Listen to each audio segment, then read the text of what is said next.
Hello, hello! Marion Blin, coach et mentor de créatrices et de créateurs de leur vie. Et ce soir, c'est mon 53e jour de mon défi 100 jours de live.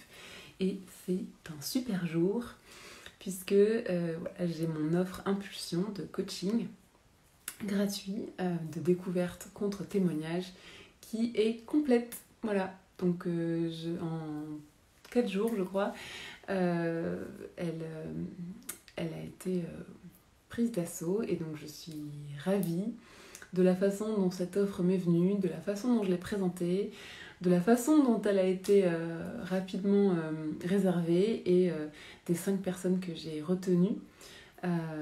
Puisque voilà, il y avait quand même j'avais quand même des prérequis sur le profil des personnes pour cet accompagnement dans lequel je vais beaucoup m'investir, qui dure 6 semaines et dans lequel je vais être 100% moi, et donc je pense que ça va être une super aventure, et donc j'ai hâte de commencer ça la semaine prochaine avec les premières personnes avec qui je commence. Et je pense que ça va être une chouette aventure. Donc ça, c'est pour Impulsion. Et sinon, ce soir, je me suis dit que j'allais parler d'un sujet sur lequel j'ai été confrontée ce matin dans une conversation avec une copine et également en mentorat cet après-midi, qui est en fait tout ce sujet-là de l'ego dans le chemin d'alignement. Donc, moi, j'accompagne beaucoup aujourd'hui sur des questions de je me sens pas complètement alignée aujourd'hui dans ce que je fais, donc en général dans mon activité professionnelle, et je cherche en fait à trouver plus d'alignement, de trouver ce pourquoi je suis faite, ce qui me plairait, et puis également que ça puisse s'intégrer un petit peu dans la vie que j'aimerais. Et donc ça, c'est un sujet sur lequel j'accompagne beaucoup. Et souvent, je me rends compte que ce qui va pas mal venir challenger sur ce chemin-là de trouver une activité plus alignée dans une vie plus alignée, ça va être cette histoire d'ego. Donc en fait, l'ego, dans la culture collective et l'inconscient collectif, il a pas très bonne presse. En général, quand on parle d'ego, c'est pas forcément très vertueux. On va plutôt dire oui, il a un gros ego, et donc c'est pas très bien perçu en général. Et donc moi, ce que je vois encore une fois, dans cette perspective-là de pouvoir créer l'activité et l'activité qui nous convient dans la vie qui nous convient, je vois que l'ego, souvent, il va effectivement nous attirer dans 2 types de pièges ou de freins. Et donc, le premier, c'est un frein que je vais souvent remarquer en amont, en fait, du grand saut, en amont du moment où on va effectivement changer de situation, prendre des risques et avancer sur une autre voie. Et donc en amont de ça, quand on est dans la situation initiale où on ne se sent pas aligné, eh bien l'ego va souvent nous freiner. Pourquoi ? Parce qu'on va avoir peur de l'échec. Et donc l'ego va nous protéger de ça et va nous dire non, mais attends, c'est l'inconnu, il n'y a aucune garantie que ça se passe bien, donc en fait il y a des fortes chances d'échec, donc surtout n'y allons pas. Et donc ça, c'est l'ego va nous protéger de ce risque d'échec. Donc ça, c'est en amont que l'ego peut nous jouer des tours.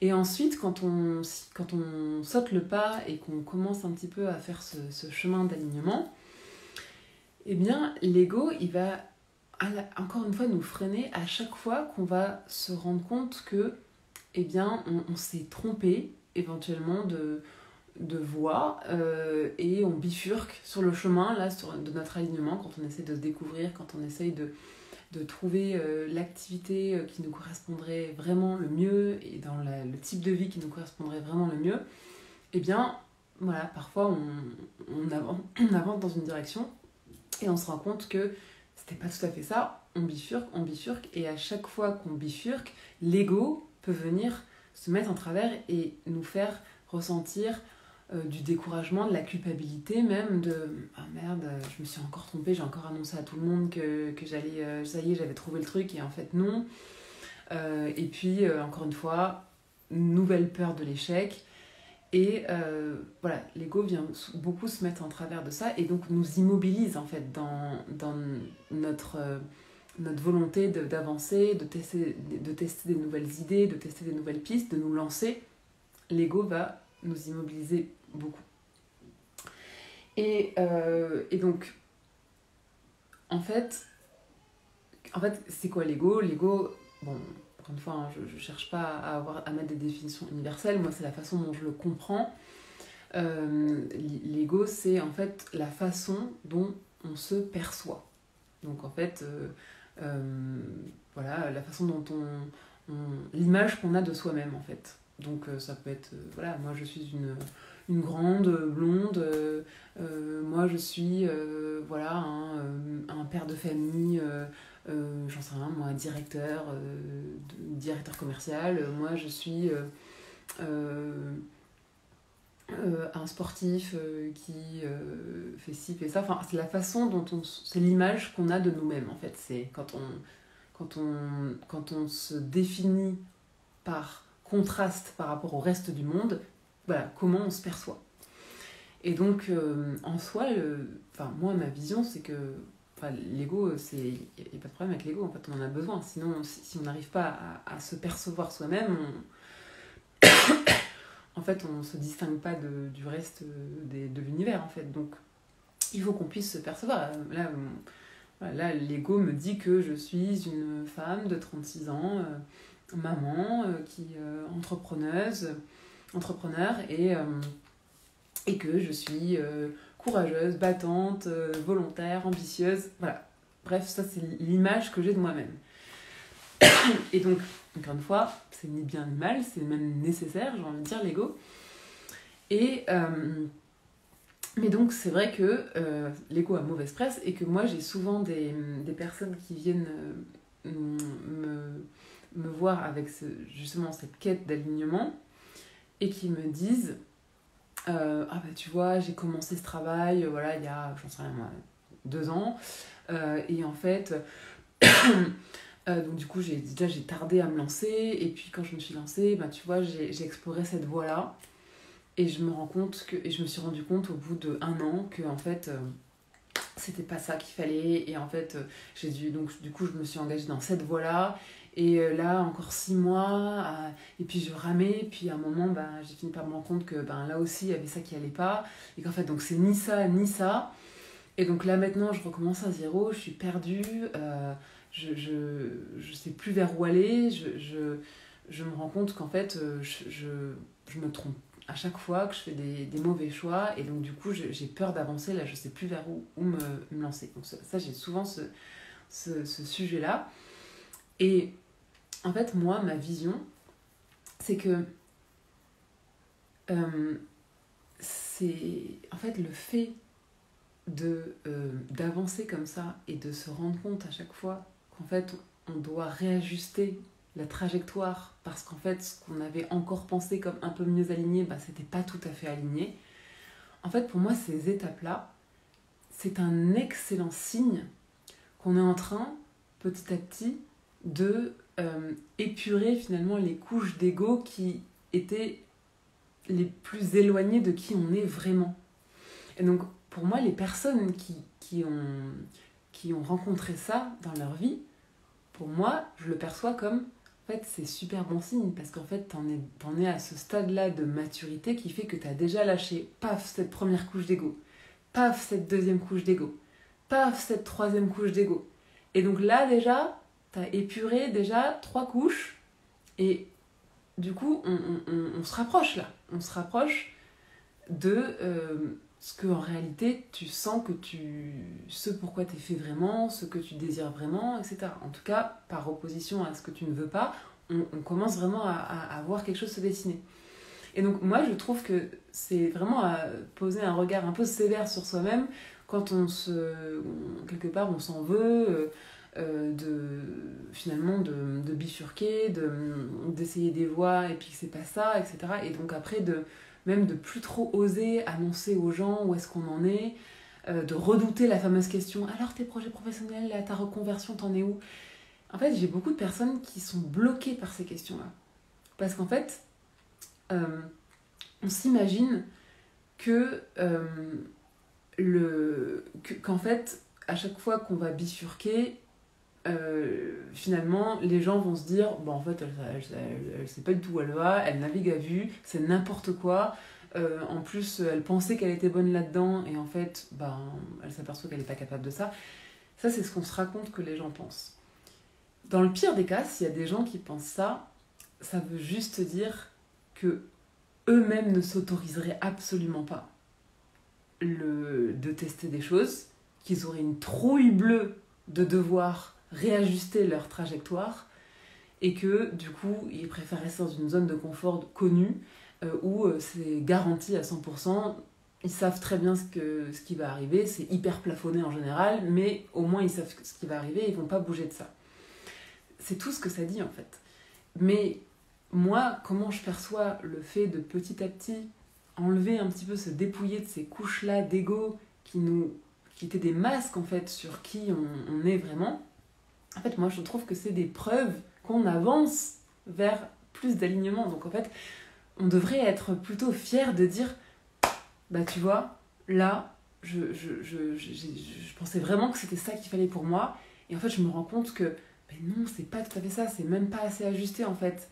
Il me manque quelque chose, c'est pas ça. Donc en fait, je réajuste la trajectoire et je réaffine. Et en fait, on devrait avoir une médaille pour faire ça parce que c'est hyper courageux et c'est surtout, on avance, on est de plus en plus près, on chauffe. Et donc, moi, je trouve que voilà, si on arrive vraiment à se dire qu'à chaque fois qu'on s'avoue qu'il faut bifurquer, on est en train, au contraire, de chauffer là. En fait, on devrait me mettre fier de dire. Et donc, voilà. Donc ça, c'est ma vision du sujet. Donc moi, quand quelqu'un vient à moi vers ça, j'ai envie de lui dire félicitations. T'es déjà à une étape là que la plupart des gens dont t'as peur qu'ils te jugent n'ont jamais commencé en fait. Donc voilà. Donc bravo, t'es déjà loin dans le process. Et donc moi, comment j'ai vécu ça? Parce que moi, je suis exactement passée par là. Donc c'est pour ça qu'aujourd'hui, je parle de ce sujet-là. C'est que donc moi, à la base, encore une fois, profil hyper scolaire, très bon élève, grandes études. Et donc ensuite, j'ai fait un graduate programme dans un grand groupe. Et donc voilà, j'ai eu des postes à responsabilité pendant 10 ans. Voilà, avec des gros enjeux, des gros challenges, des équipes à gérer, un gros salaire, voilà. Et quand j'ai commencé, je crois que c'était au bout de 9 ans à peu près, j'ai commencé à plus avoir la même adrénaline, à plus trouver le même sens dans ce que je faisais, à me poser plein de questions sur mais en fait, est-ce que c'est vraiment moi là est-ce que c'est vraiment mes dons à moi là que je suis en train de mettre à profit de mon entreprise, parce que j'ai pas l'impression que c'est ça qu'on vient j'ai pas l'impression que c'est pour moi qu'on vient me chercher vraiment en fait.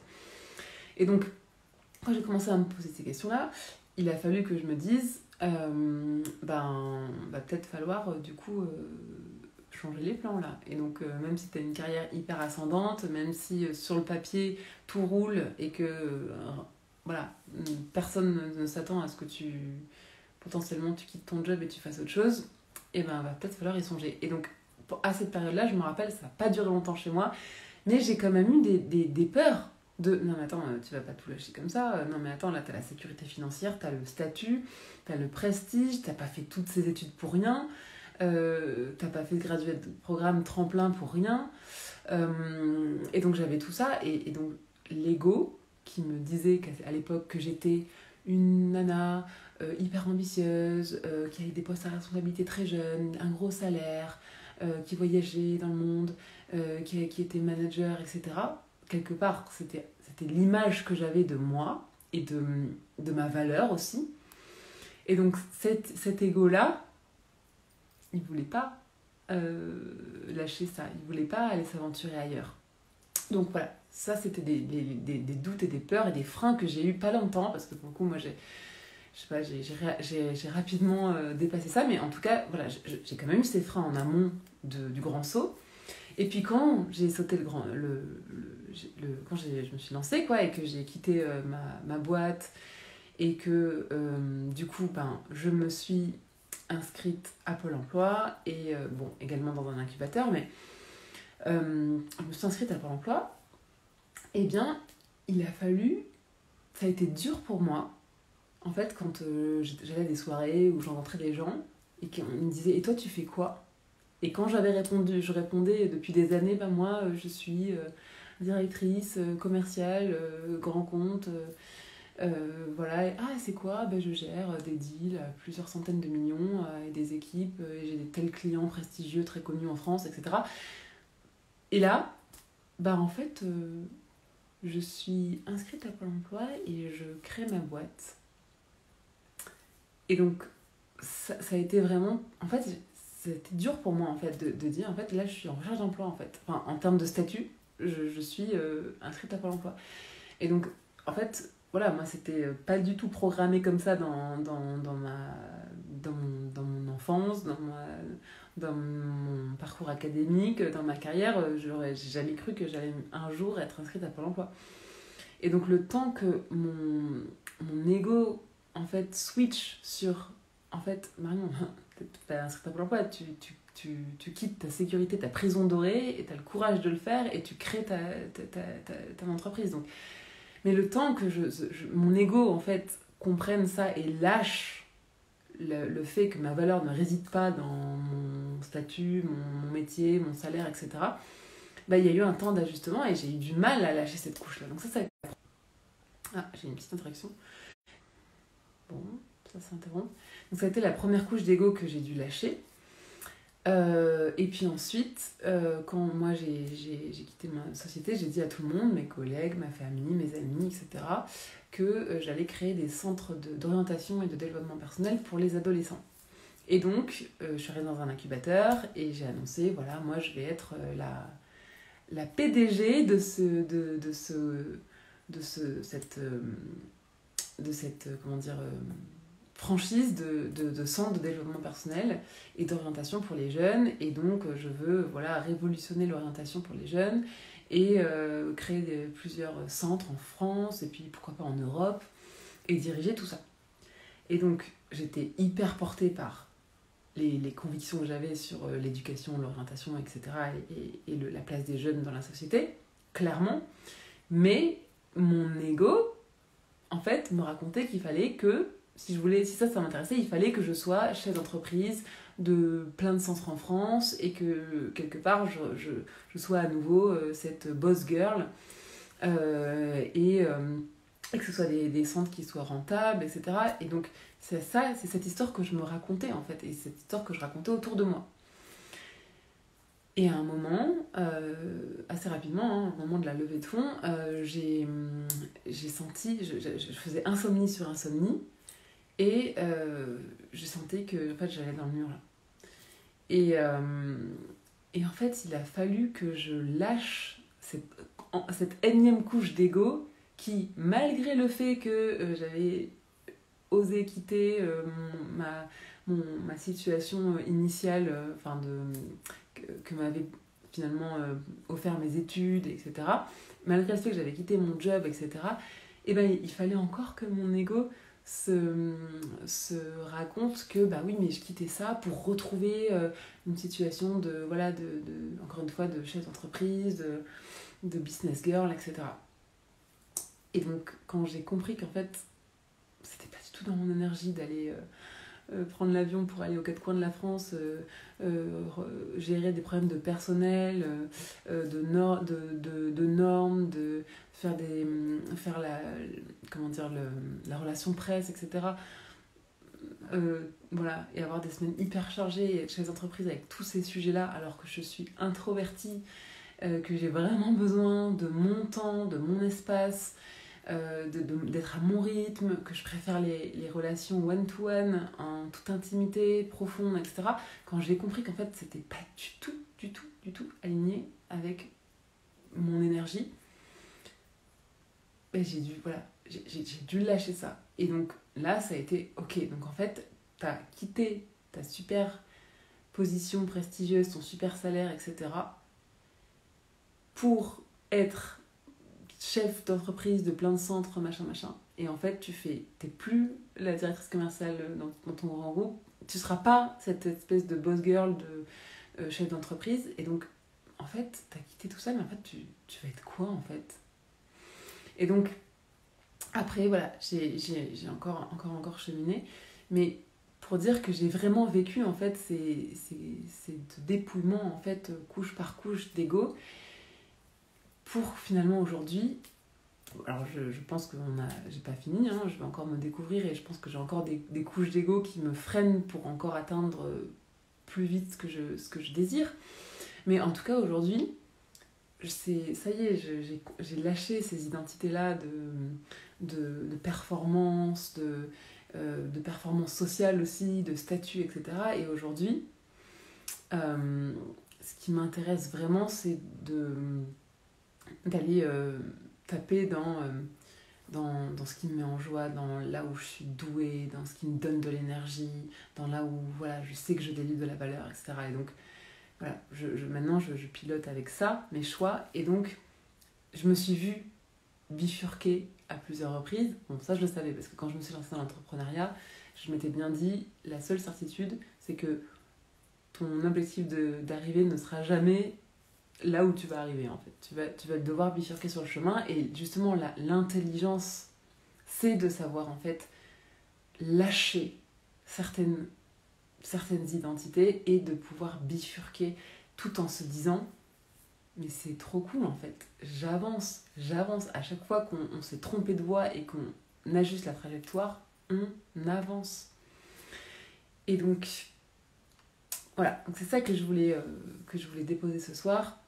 C'est vraiment ma vision à moi, quand quelqu'un vient me voir comme ça, catastrophé ou dégoûté ou même honteux des fois, de m'avouer qu'en fait il s'est trompé 2, 3, 4 fois. Moi je vois quelqu'un d'extrêmement résilient et d'extrêmement et qui avance, qui à chaque fois a des nouvelles réponses, et donc quelqu'un d'assez avancé, en fait. Donc voilà, je sais pas si ça pourra peut-être soulager certains, cette vision-là. En tout cas, c'est réellement ce que je pense. Et puis voilà, après, il y a des gens avec qui ça ne va pas parler, parce qu'il y a des gens qui n'ont pas forcément cette besoin de faire ce chemin-là, parce qu'ils ont peut-être un ego qui ne les... comment dire, qui ne les mène pas forcément à des voies si désalignées que ça, en fait. Donc voilà, ça parlera pas forcément à tout le monde, mais je pense qu'il y a des gens qui se reconnaîtront. Voilà, comme d'habitude, si ça vous parle, si il y a quelque chose qui a vibré dans ce que je vous ai proposé ce soir, je suis preneuse de vos commentaires. Et sur ce, bonne soirée!